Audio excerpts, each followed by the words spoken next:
Merry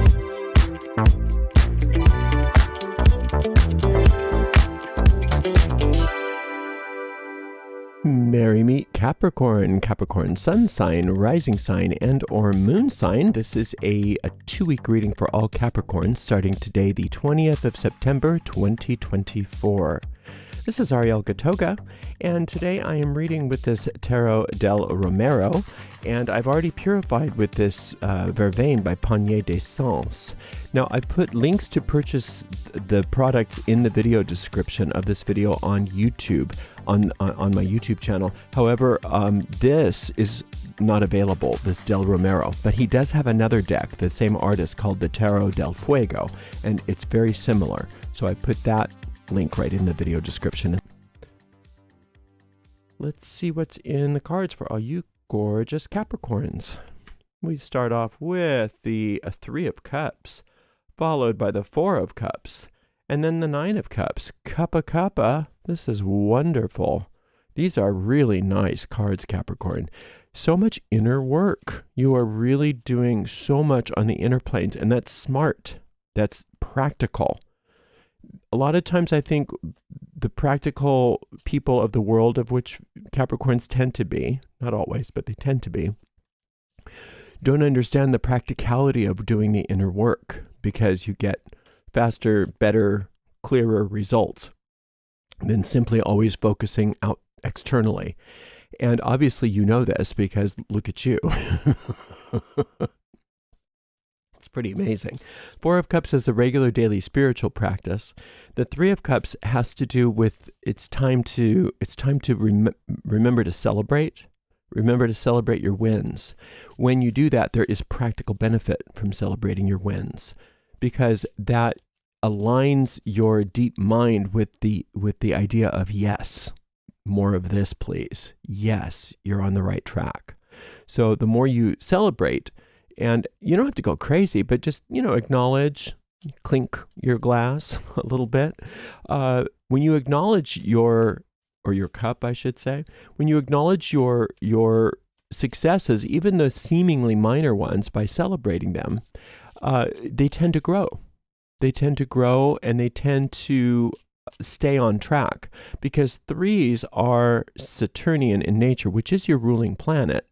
And so all the 3s are important for you, but because they're Saturnian in nature, they are long-lasting and slow-moving. And slowly is holy. Slowly is holy. The slow and steady does win the race. And so by celebrating that, then you're kind of making a groove in your deep mind to stay on track, so that it can keep picking up momentum at whatever pace is most appropriate for it. Now, in the meantime, like I say, since it is slowly, sometimes we don't see all the results immediately that we want when we're dealing with the 3 there. And so that's where the 4 is so helpful for 2 reasons. For one reason, it keeps you on track by working on the internal, and that's that daily spiritual practice. But the other thing is that this 4 is Jupiter in its expansion. So by nailing down that spiritual practice every day, Jupiter's capable of taking Mr. Slowly is Holy over here and expanding on it, so that as slow and steady as it's going faster than you think, because you get exponential growth. And so, yeah, at first, 2 times 2, but then 2 times 4, 2 times 8, you know what I mean? It just goes and goes and goes, and it grows and grows and grows. It's like compound interest. So it looks really good, because where you're headed here is this 9 of Cups, and that's out of the blue. Everything that seemed so slow and steady turns into major satisfaction, major manifestation, so much magnetism, and it's like the magnet keeps getting exponentially more powerful within you, and you keep drawing more and more good to yourself. So whatever you're working on, you're doing it right by focusing on the internal, by focusing on that spiritual practice and really celebrating your wins as they come. Very, very smart. All right, let's see here. Let's open this up a bit. We've got another four of swords. Empress, more prosperity. And Ace of Cups, more prosperity. Well, for one thing, it's a very cuppy reading. I mean, it's mostly cups. So internal is great, but look at the payoff here. That between the 9 and the Ace, you've got so much good coming your way. And the cool thing about the cups is that it's not just one area of your life. It's like a total vertical ascent in all areas. It's relationships, it's spiritual progress, it's money, it's property, it's business, it's career, it's everything. It's literally everything that you're working on. It's all happening at once. Just think of the liquid, like you have a glass of wine or a glass of water, and it falls, it tips over. Where does it go? Not into a focused point. It goes everywhere. I spilled coffee a couple weeks ago, and it literally went everywhere. I was finding little dribbles of coffee all over the place. And that's because the power of the cups is that there's no place that these blessings don't hit in your life when you have so many cups in your reading. Now, the Four of Swords is another wonderful lesson that you seem to have learned, and it seems like you're implementing it. And that is, at least for now, it's not always the case, but at least for now, the best thing you can do when conflict arises is pull away. Walk away, disengage. I've got too much to do. I don't have time for this. I've got too much going on that's wonderful. I don't have time to listen to you. And I don't have time to engage with you. I don't have time to fight with you. I don't even have time to listen to you right now. So disengage. And the best way to do this is politely and internally. You don't need to tell everybody, I'm disengaging with you, because that's sort of not really disengaging. If you tell people I'm disengaging from you, that's really sort of like a type of antagonistic thing to do. You just do it silently. They never, I mean, they'll know because you're not fighting with them or whatever this is, but you just pull away from it, and you pull away from it internally. It's like you turn it off, you unplug it from your emotions, and you get back to celebrating your wins, working on that daily spiritual practice, being fabulous, being prosperous. And this prosperity secret that you started learning comes into full fruition here with this Empress card. So it's bigger than just disengaging. She just keeps her poise. She sits tall. She does not entertain anything other than peace and prosperity. Anything else it just rolls off her back. Doesn't even acknowledge it, doesn't entertain it, definitely doesn't engage with it. But as a result of that, she is, this Nine of Cups is a wonderful integration with this. She is magnetic. Everything comes to her. She doesn't go out and produce a lot of effort.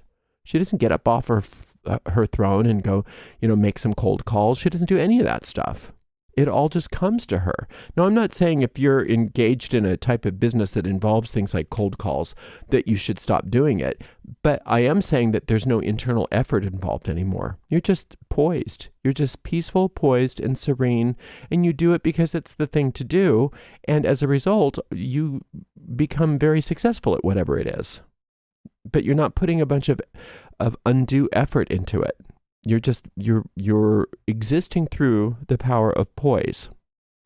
So you've got the power of poise, the power of celebration, the power of disengagement, spiritual practice, magnetism, and then the outcome is this wonderful prosperity.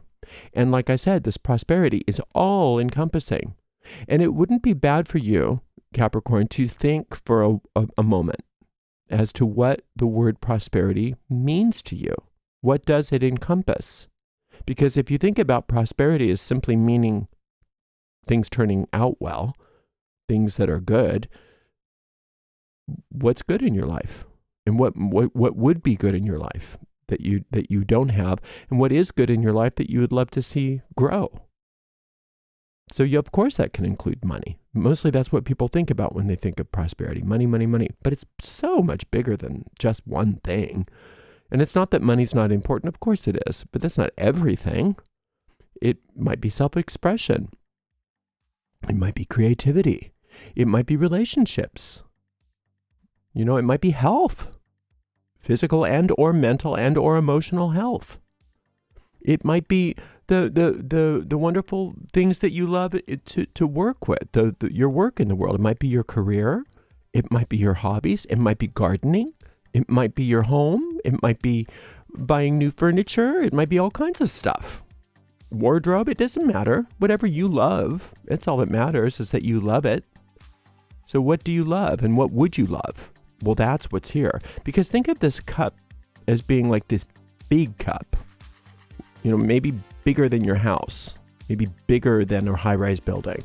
And it's overflowing for you with prosperity of all sorts. That's how major this symbol is in a reading, especially right here, where it's obviously an outcome. And it's the outcome of this prosperity from this Empress, from that peace, and that poise, which came from disengaging with any conflict. Isn't that fun? So you're on the right track, even though it may have seemed at the beginning like, well, nothing really is happening. But now you're realizing a lot is happening. A lot is happening. And I don't need to push it. I don't need to rush it. I don't need to do anything except for celebrate it. It's the only thing I need to do. And then allow myself to have poise, peace, serenity, and completely disengage from anything that doesn't look like what I want. For the next couple weeks anyway. Sometimes you have to engage in stuff you don't want, but these couple weeks you really don't. You really can focus on everything else other than the old conflicts and things like that, because you're busy being fabulous right now. So be about your business, fabulous Capricorn. Thank you so much for joining me today. We'll see you in a couple weeks for another reading, Capricorn. Until then, blessed be.